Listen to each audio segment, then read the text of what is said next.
ನಮಸ್ಕಾರ. ನಾನು ಅಭಿಷೇಕ್ ರಾಮಪ್ಪ. ಅನೇಕರು ತಾವು ಕಷ್ಟಪಟ್ಟು ದುಡಿದ ದುಡ್ಡನ್ನು ಉಳಿಸಿಕೊಳ್ಳೋದಕ್ಕೆ ಕಷ್ಟಕಾಲಕ್ಕಾಗಲಿ ಅನ್ನೋ ಕಾರಣಕ್ಕೆ ಪ್ಲಾನ್ ಮಾಡ್ತಾರೆ. ಎಷ್ಟೋ ಜನ ತಾವು ದುಡಿದ ದುಡ್ಡಿನಲ್ಲಿ ಟ್ಯಾಕ್ಸಿಗೆ ಅಂತ ಎಷ್ಟೋ ಹಣ ಹೋಗ್ಬಿಡುತ್ತೆ. ಹೀಗಾಗಿ ಟ್ಯಾಕ್ಸ್ ಪ್ಲಾನಿಂಗ್ ಅನ್ನೋದನ್ನು ಮಾಡ್ತಾರೆ. ಈ ಟ್ಯಾಕ್ಸ್ ಪ್ಲಾನಿಂಗ್ ನಮಗೊಂದು ರೀತಿ ಪ್ಲಾನ್ ಬಿ ಇದ್ದ ಹಾಗೆ. ಪ್ಲಾನ್ ಎ ಎಲ್ಲೋ ಒಂದು ಕಡೆ ಇನ್ವೆಸ್ಟ್ ಮಾಡಿರ್ತಾರೆ, ಅದರಿಂದ ಬರೋ ರಿಟರ್ನ್ಸ್ ಅನ್ನು ಅವರು ಕ್ಯಾಲ್ಕುಲೇಟ್ ಮಾಡಿಕೊಂಡು ಕೆಲ ಗೋಲ್ಗಳನ್ನು ಸೆಟ್ ಮಾಡ್ಕೊಂಡಿರ್ತಾರೆ. ಮಕ್ಕಳ ಮದುವೆ, ಎಜುಕೇಷನ್, ರಿಟೈರ್ಮೆಂಟ್ಗೆ ಅಂತ ಈ ರೀತಿ ಇನ್ವೆಸ್ಟ್ಮೆಂಟ್ ಪ್ಲಾನ್ಗಳಿರ್ತವೆ. ಆದರೆ ಅನೇಕರು ಈ ಟ್ಯಾಕ್ಸ್ ಸ್ಲ್ಯಾಬ್ನ ಸುತ್ತಮುತ್ತದಲ್ಲಿ ಇತ್ತೀಚೆಗೆ ಎಂಟ್ರಿ ಪಡ್ಕೊಂಡವರು, ತೀರಾ ಹೈ ಟ್ಯಾಕ್ಸ್ ಸ್ಲ್ಯಾಬಲ್ಲಿ ಇರುವಂಥವರು ಪ್ಲಾನ್ ಮಾಡೋದಿದೆ. ಟ್ಯಾಕ್ಸ್ಗೆ ಎಂಟ್ರಿ ಪಡ್ಕೊಂಡವರು ಆ ಸ್ಲ್ಯಾಬಲ್ಲಿ ಅಂಥವರು ಯೋಚನೆ ಮಾಡೋದು, ಅಯ್ಯೋ ಇಷ್ಟೊಂದು ನಾವು ತೆರಿಗೆ ಕಟ್ಬಿಡ್ತೀವ ಅಂತ. ಎಷ್ಟು ಕಟ್ಟಿದ್ರೂ ಕಡಿಮೆನೇ ಅನ್ನೋ ಥರದ ಪರಿಸ್ಥಿತಿ ಡೆವಲಪಿಂಗ್ ನೇಷನ್ ಆಗಿರೋ ಕಾರಣಕ್ಕಾಗಿ ಅಂಥದ್ರಲ್ಲಿ ಟ್ಯಾಕ್ಸ್ ಪ್ಲಾನಿಂಗ್ ಮಾಡಿಕೊಂಡು ಉಳಿಸುವಂಥದ್ದನ್ನು ಮಾಡ್ತಾರೆ.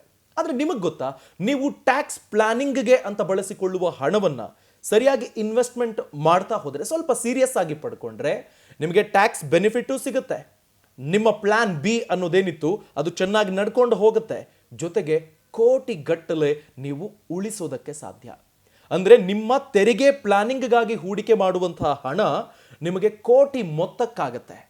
ಸೊ ಕೋಟಿಯ ರೂಪಕ್ಕೆ ಬೆಳೆದುಕೊಳ್ಳುತ್ತೆ. ಹೇಗೆ ಮಾಡಬಹುದು? ನಾವು ಇರುವ ಆಪ್ಷನ್ಗಳು ಏನೇನು? NPS ಇದೆ, ELSS ಇದೆ, ಹಾಗೆಯೇ PPF ಇದೆ. ಈ ಮೂರರಲ್ಲಿ ನಾವು ಕರೆಕ್ಟಾಗಿ ಪ್ಲಾನ್ ಮಾಡಿ ಹೂಡಿಕೆ ಮಾಡೋದ್ರಿಂದ ಕೋಟಿಗೆ ತಲುಪಬಹುದು. ಅಲ್ಲಿಗೆ ಎಷ್ಟೆಷ್ಟು ಹಾಕಬೇಕಾಗುತ್ತೆ, ಒಂದು ಆವರೇಜ್ ರಿಟರ್ನ್ಸ್ ಅಂತ ಎಷ್ಟರ ಮಟ್ಟಿಗಿದೆ. ಒಂದು ವೇಳೆ ನಾನು ಪ್ಲಾನ್ ಸ್ಟಾರ್ಟ್ ಮಾಡಿರ್ತೀನಿ, ಮಧ್ಯದಲ್ಲಿ ನನಗೆ ಪ್ರಾಬ್ಲಮ್ ಆಯ್ತಪ್ಪ, ನಾನು ವಾಪಸ್ ಪಡ್ಕೊಳ್ಳೋದಕ್ಕೆ ಇರುವ ಆಯ್ಕೆಗಳೇನು? ಈ ಎಲ್ಲ ಅಂಶಗಳನ್ನು ಈ ವಿಡಿಯೋದಲ್ಲಿ ನಾವು ತಿಳ್ಕೊಳ್ಳೋಣ. ನೋಡಿ, ಮೊದಲನೆಯದು PPF ಅನ್ನು ಕನ್ಸಿಡರ್ ಮಾಡೋಣ, ಪಬ್ಲಿಕ್ ಪ್ರಾವಿಡೆಂಟ್ ಫಂಡ್. ಇಲ್ಲಿ ನೀವು ಒಂದು ವರ್ಷದಲ್ಲಿ, ಒಂದು ವಿತ್ತೀಯ ವರ್ಷದಲ್ಲಿ, ಫಿನಾನ್ಷಿಯಲ್ ಇಯರ್ ಅಲ್ಲಿ 1.5 ಲಕ್ಷದವರೆಗೆ ಹಣವನ್ನು ಹೂಡಿಕೆ ಮಾಡಬಹುದು. ಅದು ನಿಮಗೆ ಟ್ಯಾಕ್ಸ್ ಬೆನಿಫಿಟ್ ಸಿಗಲಿದೆ.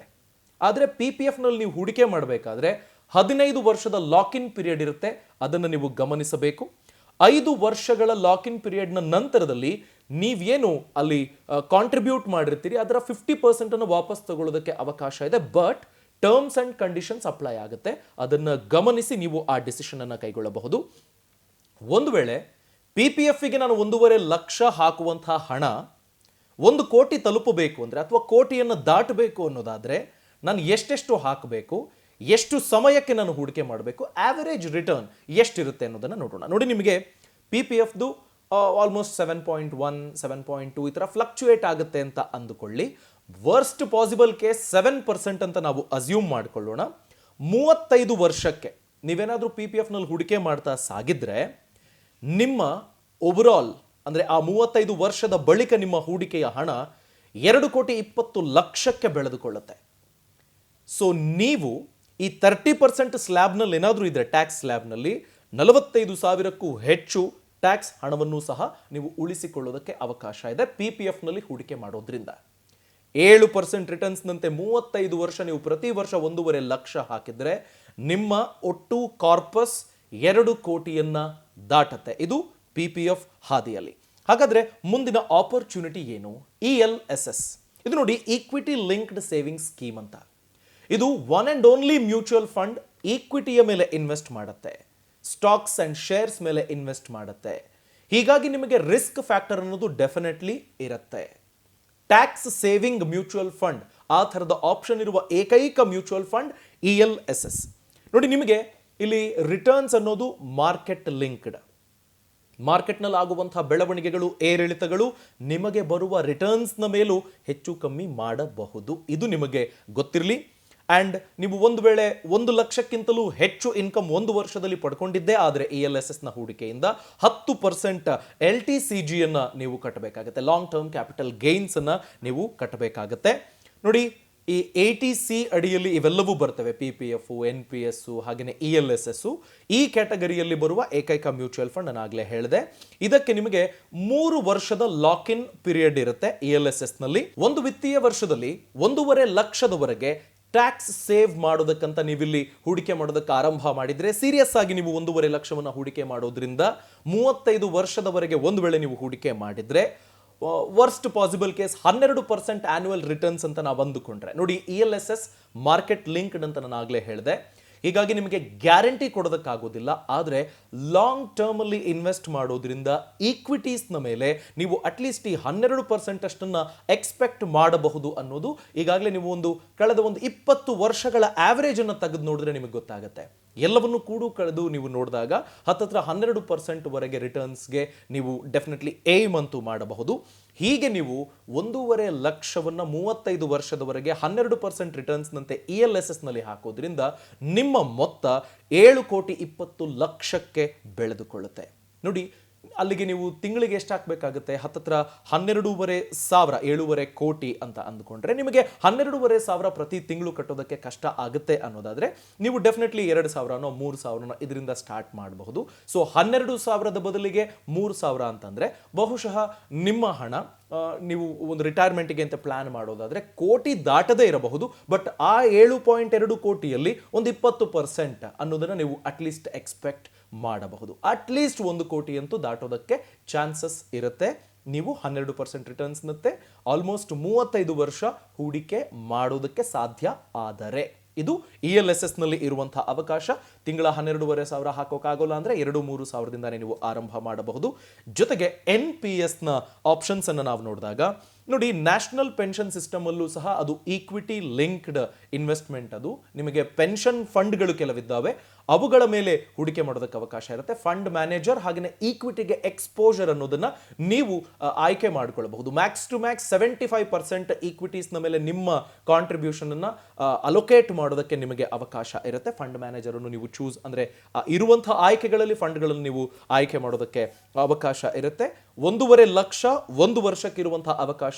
ನೀವು 50,000ವನ್ನ ಎಕ್ಸ್ಟ್ರಾ ಸಹ ಆಡ್ ಮಾಡಬಹುದು. It depends upon tier 1 tier 2 ನೀವು NPS ನ ಯಾವ ಕ್ಯಾಟಗರಿಗೆ ಸೇರ್ಕೊಳ್ತೀರಿ ಅನ್ನೋದರ ಆಧಾರದ ಮೇರೆಗೆ ನಿಮಗೆ ಆ 50,000ದ ಎಕ್ಸ್ಟ್ರಾ ಹೂಡಿಕೆಯ ಅವಕಾಶ ಸಿಗುತ್ತೆ. ಅದು ಸಹ ಟ್ಯಾಕ್ಸ್ ಸೇವಿಂಗ್ ಸೇರಿದಂತೆ. ನೋಡಿ, ನಿಮಗೆ 10% ರಿಟರ್ನ್ಸ್ನಂತೆ ನೀವು ಒಂದು ವೇಳೆ ಇಲ್ಲಿ ಹೂಡಿಕೆ ಮಾಡೋದಕ್ಕೆ ಸಾಧ್ಯ ಆಯಿತು ಅನ್ನೋದಾದರೆ ಪ್ರತಿ ವರ್ಷ 2 ಲಕ್ಷ 35 ವರ್ಷಕ್ಕೆ ನಿಮ್ಮ ಕಾರ್ಪಸ್ 6 ಕೋಟಿಗೆ ಬೆಳೆದುಕೊಂಡಿರುತ್ತೆ. ಸೊ ಇದು NPS ನಿಂದ ನೀವು ನಿಮ್ಮ ಹಣವನ್ನು ಬೆಳೆಸಿಕೊಳ್ಳೋದಕ್ಕಿರುವ ಅವಕಾಶ. ಇಲ್ಲೂ ಸಹ ನಿಮಗೆ ಬೇರೆ ಬೇರೆ ಥರದ ರಿಟರ್ನ್ ಅಂದರೆ ವಿತ್ಡ್ರಾಲ್ ಏನಿದೆ ಅದಕ್ಕೆ ಆಪ್ಷನ್ಸ್ ಇದೆ. 5 ವರ್ಷ 10 ವರ್ಷದ ಪೀರಿಯಡ್ ಈ ತರ ಇರುತ್ತೆ. ಸೊ ಟರ್ಮ್ಸ್ ಅಂಡ್ ಕಂಡೀಷನ್ಸ್ ಇರುತ್ತೆ. ಈ ಸ್ಕೀಮ್ ನಲ್ಲೂ ಸಹ ಒಂದು ವೇಳೆ ನೀವು 35 ವರ್ಷಗಳವರೆಗೆ ಹೂಡಿಕೆ ಮಾಡಬೇಕು ಅಂತ ಅಂದ್ಕೊಂಡಿರ್ತೀರಿ, ಇಲ್ಲ ನಿಮಗೇನೋ ಪ್ರಾಬ್ಲಮ್ ಆಯ್ತು, ನೀವು ಬೇಗ ವಿತ್ಡ್ರಾ ಮಾಡ್ಕೊಳ್ಬೇಕು ಅನ್ನೋದಾದ್ರೆ 5 ವರ್ಷ 10 ವರ್ಷದ ಲಾಕ್ ಇನ್ ಪೀರಿಯಡ್ ನಂತರದಲ್ಲಿ ನೀವು ಪ್ಲಾನ್ ಮಾಡಬಹುದು. NPS ನಲ್ಲಿ ವಾರ್ಷಿಕ 2 ಲಕ್ಷ 35 ವರ್ಷಕ್ಕೆ 10% ರಿಟರ್ನ್ಸ್ ನಂತೆ 6 ಕೋಟಿಗೆ ಹೋಗುತ್ತಲ್ಲ, ಈ 6 ಕೋಟಿ ನಿಮಗೆ ಅವೈಲೇಬಲ್ ಇರೋದಿಲ್ಲ. ಯಾಕೆಂದ್ರೆ NPS ನ ಸ್ಕೀಮ್ ಇರೋದೇ ಹಾಗೆ. ನೀವೇನು NPS ನಲ್ಲಿ ಅಕ್ಯುಮುಲೇಟ್ ಆಗುತ್ತೆ ಇದರ 60% ಅನ್ನ ಟ್ಯಾಕ್ಸ್ ಫ್ರೀ ನೀವು ಪಡ್ಕೊಳ್ಬಹುದು. 10 ಕೋಟಿ ಇದ್ರೆ 6 ಕೋಟಿ ಪಡ್ಕೊಳ್ಬಹುದು ನೀವು. ಇನ್ನು ಮಿಕ್ಕ 40% ಇರುತ್ತಲ್ಲ, ಆ 40% ಟ್ಯಾಕ್ಸಬಲ್ ಆನ್ಯುಯಿಟಿಯ ಮೇಲೆ ನೀವು ಹೂಡಿಕೆ ಮಾಡಬೇಕಾಗುತ್ತೆ. ಅಂದ್ರೆ ನಿಮಗೆ ಪೆನ್ಷನ್ ಬರೋದಕ್ಕಂತ ನೀವು ಆ 40% ಅದರ ಮೇಲೆ ಟ್ಯಾಕ್ಸ್ ಅಪ್ಲಿಕೇಬಲ್ ಆಗುತ್ತೆ. ಸೊ ಹೀಗೆ PPF, ELSS ಹಾಗೇನೆ NPS ಈ ಮೂರರಲ್ಲಿ ಟ್ಯಾಕ್ಸ್ ಸೇವಿಂಗಿಗೆ ಅಂತ ಹೂಡಿಕೆ ಮಾಡ್ತಿದ್ದ ಹಣವನ್ನ ಸೀರಿಯಸ್ ಆಗಿ ಹೂಡಿಕೆ ನೀವು ಪರಿಗಣಿಸಿದ್ದೇ ಆದರೆ ಕೋಟಿಗೆ ತಲುಪೋದಕ್ಕೆ ಸಾಧ್ಯ.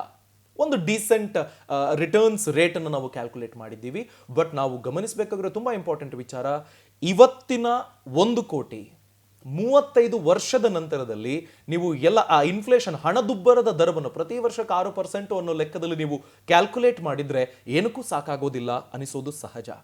ನಾನು ಯಾಕೆ ಈ ಮಾತನ್ನು ಹೇಳ್ತಿದ್ದೀನಿ ಅಂದರೆ, ನಿಮ್ಮ ಏಮ್, ನಿಮ್ಮ ಹೂಡಿಕೆ, ನಿಮ್ಮ ಉಳಿತಾಯ ವ್ಯಾಲ್ಯೂಯಬಲ್ ಆಗಿರಬೇಕು. ಇನ್ಫ್ಲೇಷನ್ ರೇಟ್ಗೆ ಮೀರಿ ನಿಮ್ಮ ಹಣ ಒಂದು ಮೌಲ್ಯವನ್ನು ಪಡ್ಕೊಳ್ಬೇಕು ಅನ್ನೋದ್ರೆ ನೀವು ಎಕ್ಸ್ಟ್ರಾ ಕಾಂಟ್ರಿಬ್ಯೂಷನ್ ಈಗಿನಿಂದಲೇ ಮಾಡ್ತಾ ಹೋಗಬೇಕಾಗತ್ತೆ. ಸೊ ಇದೆಲ್ಲವನ್ನು ಗಮನಿಸಿ ಮುಂದುವರಿರಿ. ಈ ಥರದ ಟ್ಯಾಕ್ಸ್ ಪ್ಲಾನಿಂಗ್ ನಿಮಗೆ ELSS, PPF, NPS ಆಯಿತು. ಬೇರೆ ಬೇರೆ ಥರದ್ದು ನಿಮ್ಮ ಆಸ್ತಿಯನ್ನು ಯಾರು ಅನುಭವಿಸಬೇಕು, ಹೇಗೆ ನಿಮ್ಮ ಇನ್ಕಮ್ ಟ್ಯಾಕ್ಸ್ ಅನ್ನು ನೀವು ಮ್ಯಾನೇಜ್ ಮಾಡಬೇಕಾಗುತ್ತೆ, ಮುಂದಿನ ದಿನಗಳಲ್ಲಿ ನನ್ನ ಹತ್ರ ಇರುವಂತಹ ಇನ್ವೆಸ್ಟ್ಮೆಂಟ್ ನಮ್ಮ ಕುಟುಂಬದವರಿಗೆ ಸರಿಯಾಗಿ ಸಿಗಬೇಕು ಅನ್ನೋದನ್ನ ನಾನು ಯಾವ ಥರದ್ದೆಲ್ಲ ಪ್ಲಾನ್ ಮಾಡಬೇಕು, ಇದೆಲ್ಲದರ ಬಗ್ಗೆ ಡೀಟೇಲ್ಡ್ ಕೋರ್ಸ್ ಇದೆ. ಇದನ್ನು ನೀವು ಜಸ್ಟ್ ಒಂದು ವಿಡಿಯೋ ನೋಡಿ ಕಲಿಯೋದಕ್ಕಾಗೋದಿಲ್ಲ. ಇದಕ್ಕೆ ಹಲವು ಗಂಟೆಗಳ detailed explained course financial freedom application ಅಲ್ಲಿ ಲಭ್ಯ. ಈ ಕೂಡಲೇ ಡೌನ್ಲೋಡ್ ಮಾಡ್ಕೊಳ್ಳಿ, ಸಬ್ಸ್ಕ್ರೈಬ್ ಆಗಿ. ಸಬ್ಸ್ಕ್ರೈಬ್ ಆಗೋ ಸಂದರ್ಭ ಲರ್ನ್ LEARN ಎಲ್ಲವೂ ಕ್ಯಾಪ್ಸ್ನಲ್ಲಿ.